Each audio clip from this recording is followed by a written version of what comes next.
Hey, what's up guys, BY Gaming here, and this is going to be a video on Grakshak's leaked moveset. Now, Grakshak is an upcoming bounty hunt monster in Monster Legends. It's also going to be a free-to-play monster, which means that all of you watching will be able to get her. And she'll be available starting this upcoming Monday, which is less than a week from now. So pretty exciting stuff. I'm definitely excited to add her to my collection as well.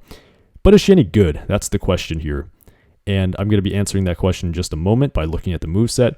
So before we get into that, please drop a like on this video to show your support. I'd greatly appreciate it. Now, let's take a look at the moveset featured down here. So first we have Fairy Hunter. So this does moderate light damage with 0 cooldown. Okay, so pretty much nothing special so far, just a vanilla attack.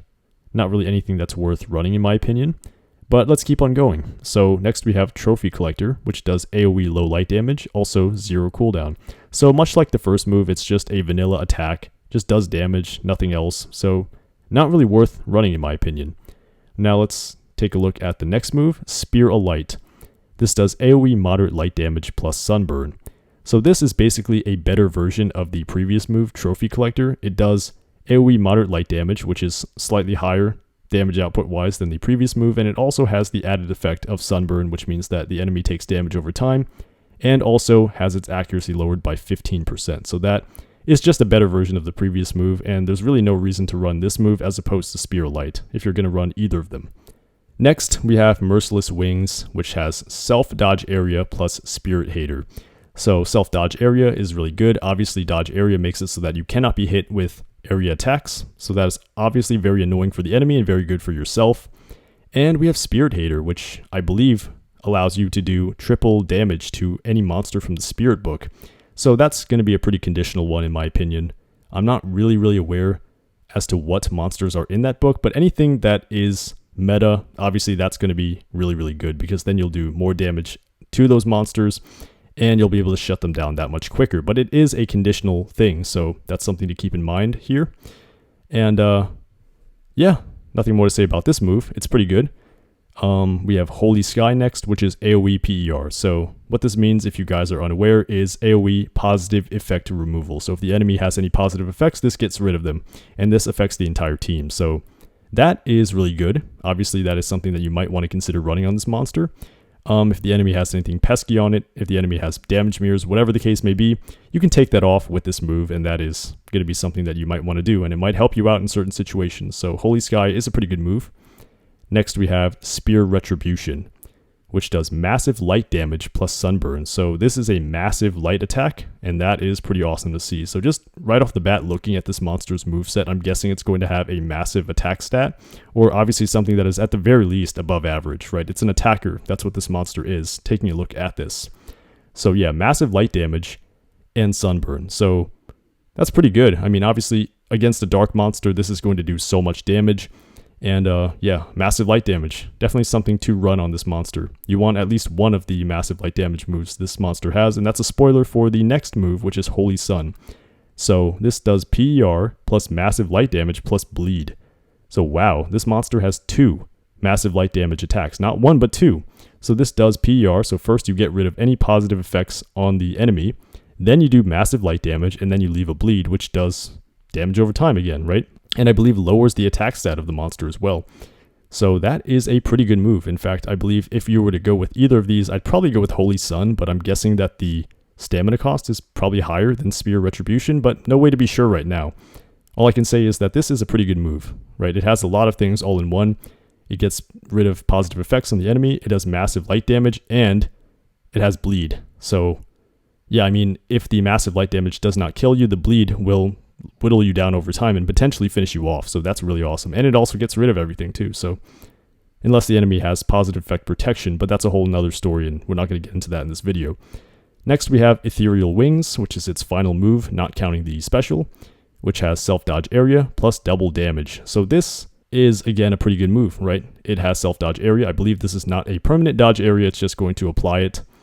And that's still useful just because dodge area is a very good trait, or a positive effect that you can apply to yourself. It basically makes it so that you cannot be hit with area attacks, right?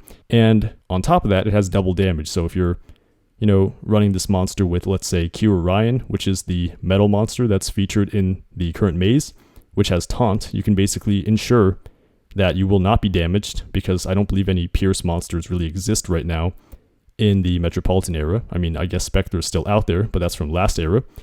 And that pretty much ensures that you're going to get the double damage off, because you won't be hit, right? Q Orion will take the single target attacks. You won't be hit with area attacks, because you'll be putting self-dodge area on yourself. And so when you set up with double damage, you're most likely going to be able to get it off. So that's pretty cool. I'd probably run this on a monster, just on the fact that it's pretty good. The Merciless Wings move is a conditional one, and this one, I believe, just has more overall utility, so I'd probably go with Ethereal Wings instead of Merciless Wings, but I guess it's up to you. And finally, we have Final Judgment, which is its special. So this does AoE shield removal plus very heavy light damage plus mega stun. So basically, the mechanic of this move is that it takes away shields, then it hits pretty hard, and then it potentially immobilizes enemies for 2 turns. So that's a pretty good special. Assuming that this actually hit, it would be pretty useful, because getting rid of shields obviously is quite helpful. So you can obviously do damage to the monsters underneath, which you do, and then you potentially stop them for 2 turns, right? But this is a special, so obviously it's not something that you can rely on most of the time. It's something that spawns randomly, and unless they change that mechanic, so that the special spawns based on some kind of criteria as opposed to luck, then I pretty much would never really even consider specials something to be taken seriously. And I say that in pretty much every one of these videos. But what do I think about this monster based on its moveset? I definitely think this monster has huge potential, just on the fact that it has access to a couple of meta things, including dodge area. It also has 2 massive light damage attacks. And just on the fact that it has dodge area also, I definitely would say that it can be paired with a taunt monster, such as the upcoming maze monster. I wouldn't call it an upcoming maze monster, but a monster that is currently available to obtain. Q Orion, you could pair them together. You could also run it with like a mega taunt monster like Fossarius. And yeah, it'll be that much more deadly, because it can, do damage and not be hit by a lot of things. So it can definitely be annoying, this monster. And I definitely would say that it is something that has potential, aside from the fact that it doesn't have any moves that are damaging aside from light moves. Like, looking at this, it doesn't have any like special damaging moves or physical. It's just all light moves. So that's unfortunately a bit of a disadvantage, I'd say, but still a pretty good monster. And the fact that you can get this one free to play, I'm definitely not going to complain, right? So yeah, I mean, the bounty hunt monsters are typically quite easy to get. They've always been easy to get. The last one, Ryclops, I think I got within the first day or so. And, I've pretty much gotten every single bounty hunt monster without fail up until this point. So I'm not worried at all about being able to get this one. And you guys should not either. But is it going to be any good? Based on the moves alone, it does seem like it will be pretty good.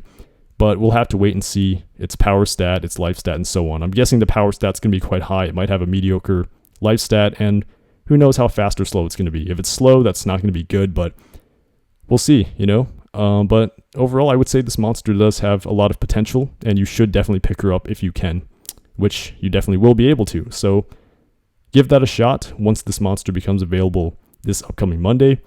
And that's pretty much all I have to say for this video, guys. If the other traits and stuff like that become available, which they will be within a few days, I'll definitely drop that in the comments down below.